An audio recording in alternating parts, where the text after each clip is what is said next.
Hello, hello! Bonjour à tous, c'est Arimakode. Dans cette vidéo, nous allons parler maintenant de la partie trigonométrique, la partie d'abord algébrique, qui va nous emmener à la partie trigonométrique et qui va nous emmener ensuite à la partie en transformation en coordonnées polaires.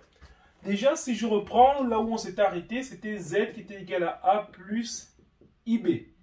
Et donc, dans cette partie, maintenant, comment on va... C'est-à-dire, on avait vu le module. Le module, on avait dit que le module de Z, c'était égal à, on va dire, racine carrée de A au carré plus B au carré. Et donc, si on veut appliquer ça ici, donc on aura Z qui sera égal à racine carrée de A au carré plus B au carré. Maintenant, en parenthèse, on aura ici A sur racine carrée de A au carré plus B au carré. Maintenant, ici, plus I B facteur de racine carrée de A au carré plus B au carré. Donc là déjà, tout à l'heure j'ai fait le... Bon, on va dire là, je fais un schéma. Si je prends le point M comme je l'ai dit tout à l'heure, ici en fait le point M c'est ça. Donc là on met ça comme ça là. Et là ce sera A. Et comme ça. Ici ce sera B. Donc si on remarque bien ici, ça fait un triangle rectangle.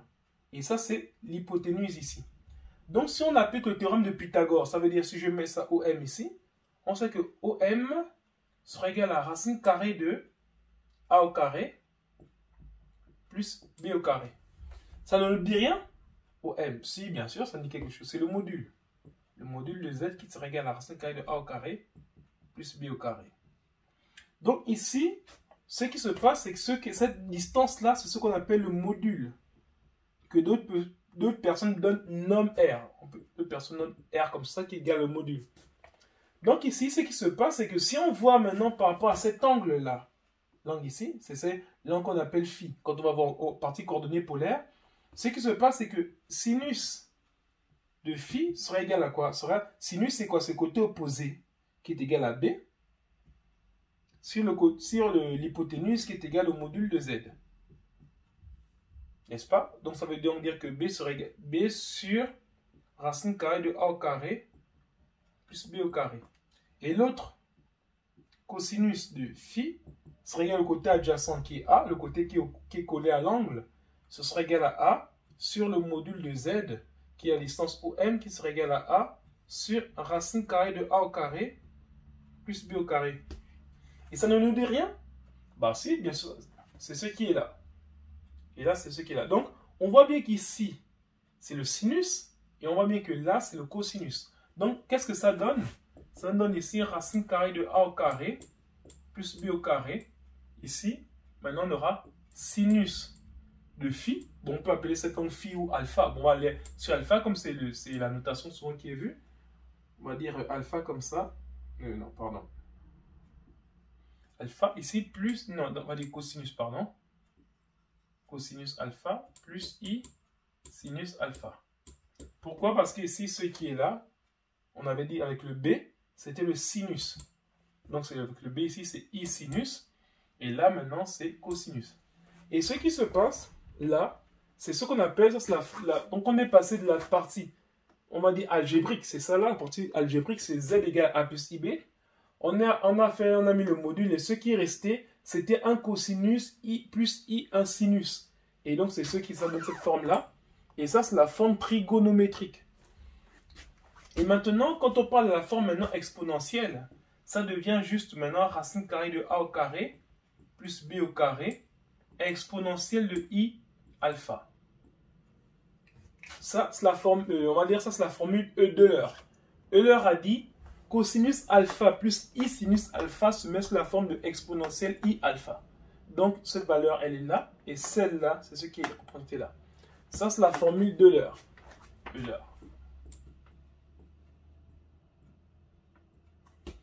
Et donc, voilà principalement ce qu'on peut dire pour le lien. Ça, c'est la forme algébrique. Ensuite, la forme algébrique, on est passé à la forme trigonométrique. Et la forme trigonométrique, on est passé à la forme exponentielle.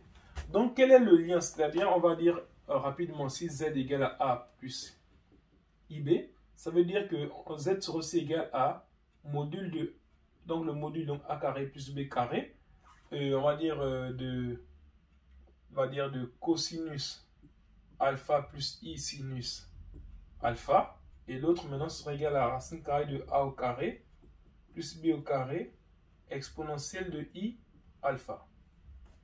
Donc, voilà un peu ce qu'on peut dire rapidement là-dessus.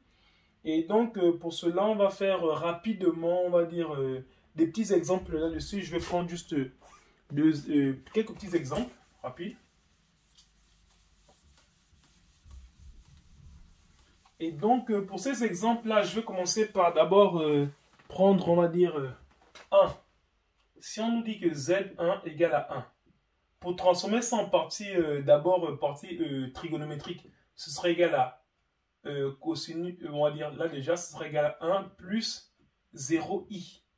Et donc, ça veut dire, comme le premier, la partie réelle, c'est un cosinus, la partie imaginaire, c'est un sinus, on nous demande quel est l'angle tel que le cosinus est égal à 1 et le sinus de l'angle est égal à 0. Quel est l'angle qui vérifie ça? Il y a un seul angle qui vérifie ça. Quand on voit le cercle trigonométrique comme ça, on sait que cosinus 1, c'est là. Donc, c'est déjà l'angle 0. Parce que pour que le sinus soit égal à 0, il faudrait que le point soit situé sur l'axe des ordonnées, des abscisses, pardon. Et donc là, maintenant, ça veut donc dire que alpha égale à 0. Donc ici, il s'agit de cosinus 0 plus i sinus 0. Maintenant, si on va à la forme exponentielle, on aura exponentielle de i 0.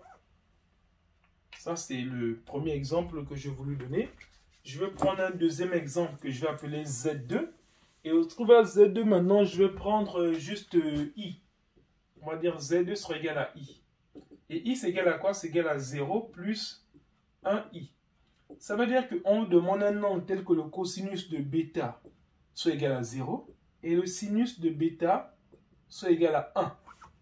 Donc ici, ça veut donc dire que si le sinus est égal à 1, ça veut dire que dans le cercle trigonométrique, il doit s'être situé ici.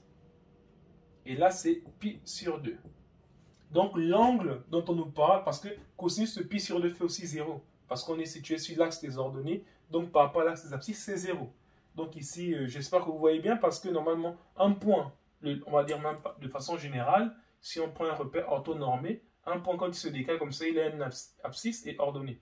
Mais s'il est ici, il n'a pas d'abscisse, il n'a que de l'ordonnée. Donc ici, il est là, il n'a que les abscisses, il n'a pas d'ordonnée. De même, quand un point est là, il n'a que... ici, il n'a que l'abscisse, il n'a pas d'ordonnée. Et ici, l'ordonnée n'a pas d'abscisse. Donc, c'est le même principe aussi. Donc ici, là, il s'agit de cosinus pi sur 2 plus i sinus pi sur 2. Voilà. Et donc, là, je vais juste m'attaquer rapidement maintenant à la formule de Moivre. La formule de Moivre, en quoi elle consiste? C'est-à-dire Moivre. C'est-à-dire, on a dit que cosinus de alpha plus i sinus de alpha, puissance n, c'est égal à cosinus de n alpha plus i sinus de n alpha. Pour ceux qui ont l'habitude d'être bien rodés en mathématiques, ça a l'air étrange que la puissance entre directement dans l'angle. On va le démontrer simplement, très simplement, en une seule ligne. On avait dit que d'après la formule de Euler, que cosinus de alpha plus i sinus de alpha est égal à exponentielle de i alpha. Donc si on revient maintenant à cette formule-là, on aura ici cosinus de alpha plus i sinus de alpha, puissance n sera égal à exponentielle de i alpha puissance n.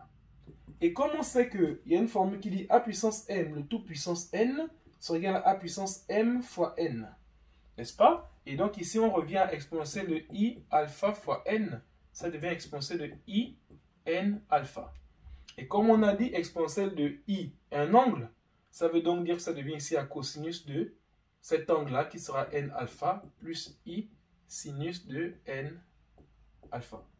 Voilà. Donc, principalement ça. Et donc, ce qu'on va faire, c'est que on va juste faire un exemple rapide. Un exemple rapide.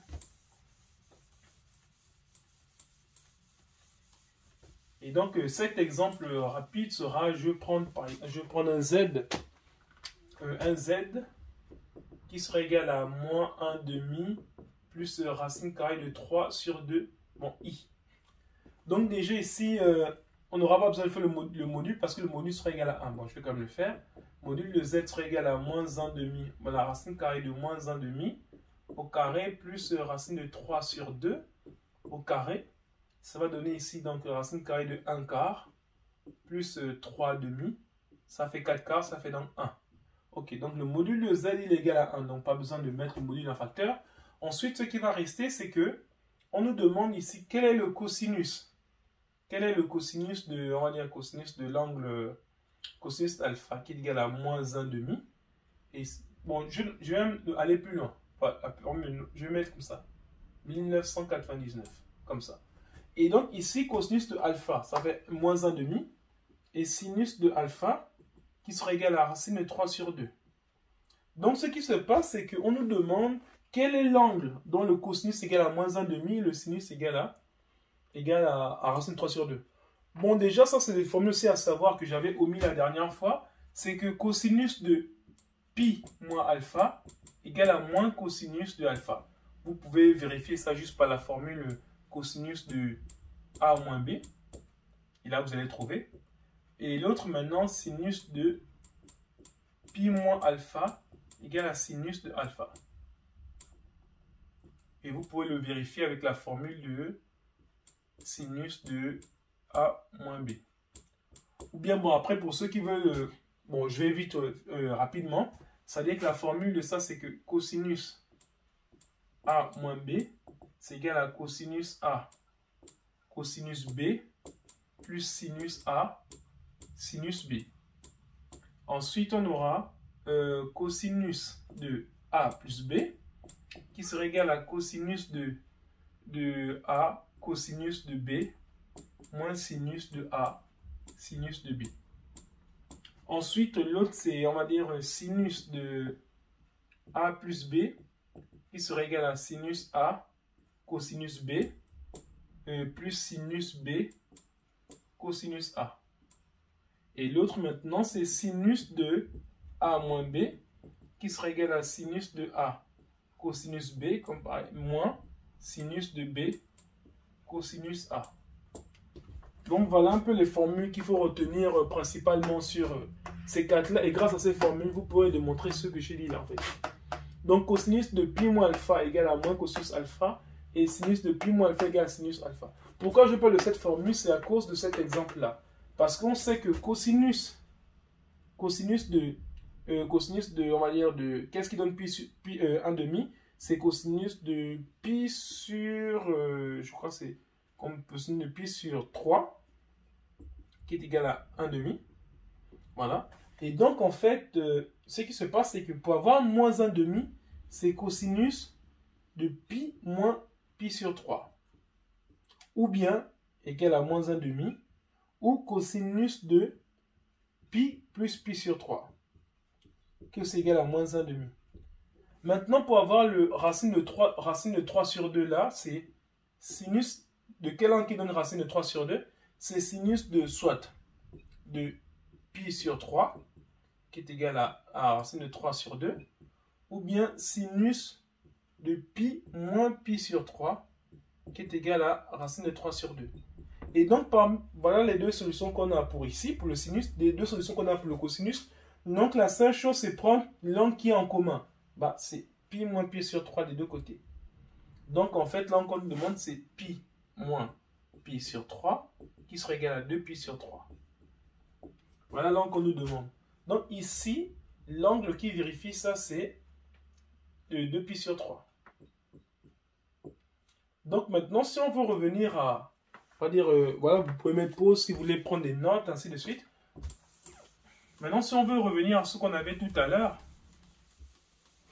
par rapport à ça, c'est-à-dire le z, il serait égal, le z là serait égal à, on va dire, bon, je vais mettre comme ça, le z serait, bon, z, il serait égal à, on va dire, cosinus de pi sur 3, plus i sinus de pi sur 3, le tout puissance 1999.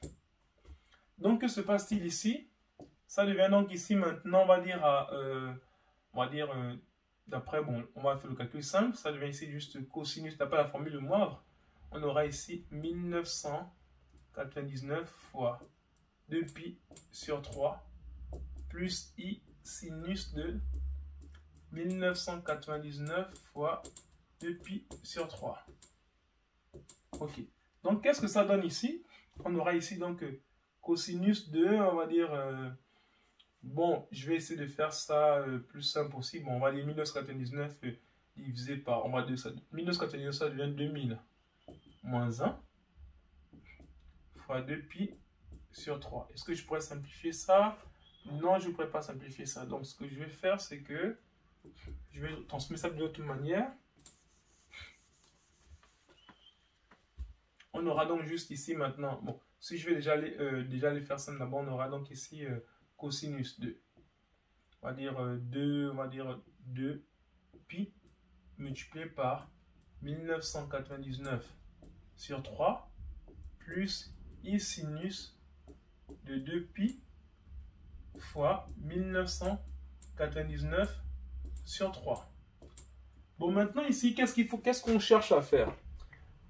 Il faut avoir une mesure principale. Donc, on a les pi sur 4, les pi sur 6, sans que ça n'ait 7 pi, et sans que ça ne passe en delà de 0. Donc, ce qui va se passer, c'est que on doit faire des manipulations ici pour pouvoir, en fait, obtenir, lorsqu'on va simplifier, lorsqu'on a ça, parce qu'il y a une formule qui dit cosinus on va dire, de alpha plus 2 pi avec k, ou bien de kpi, c'est égal à cosinus de alpha.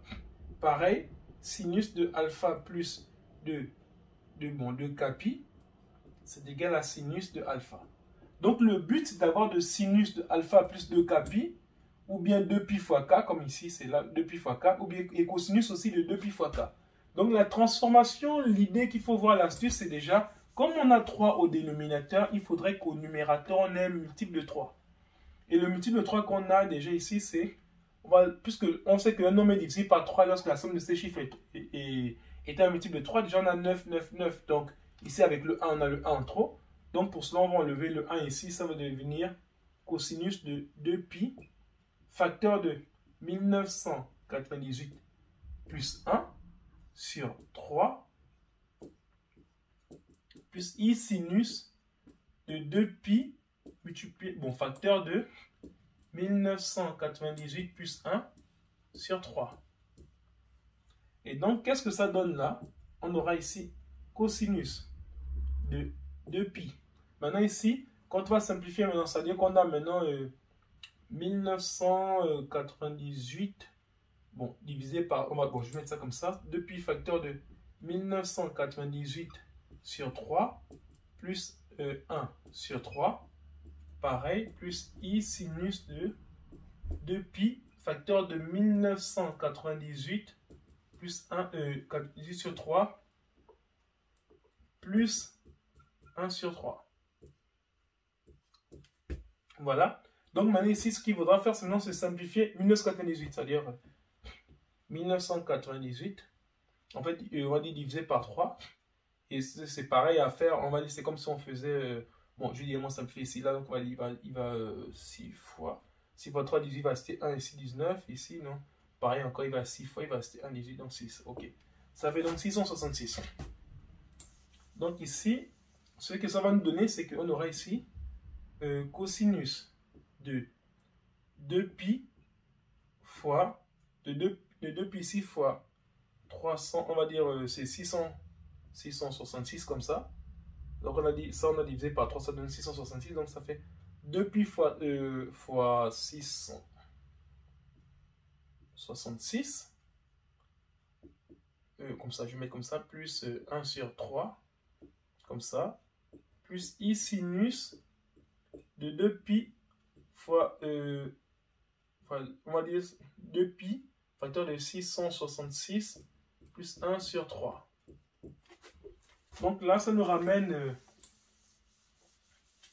à un calcul maintenant plus simple.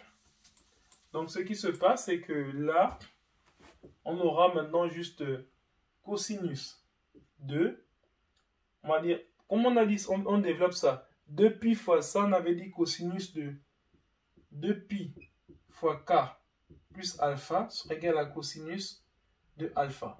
Donc, ça sera, on va dire, on aura juste cosinus de 2pi sur 3 plus, on va dire, bon, je vais l'écrire comme ça, on aura juste cosinus de, bon, je vais quand même développer au cas où s'il y a des gens qui ne comprennent pas, je vais faire 2pi fois 660 plus 2pi sur 3 plus i sinus de 2pi fois 660.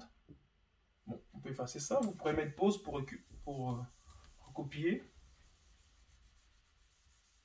Donc ici, plus i sinus de 2pi fois 660 plus 2pi sur 3. On a dit, voilà, ça c'est k ici, là c'est k là, et là c'est k là. Donc cette partie s'annule.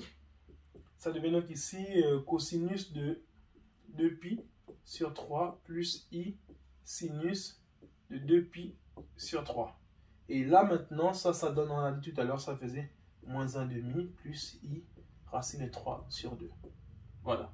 Donc ici, ça donne, on va dire z égale à moins 1,5 plus i racine de 3 sur 2. Ça, c'est un exemple à quoi peut servir la formule de Moivre avec des puissances hautes. Donc voilà, nous sommes arrivés à la terme de notre exercice. Et donc la prochaine vidéo, on va parler plus en détail sur des exercices un peu sur les nombres complexes. Merci.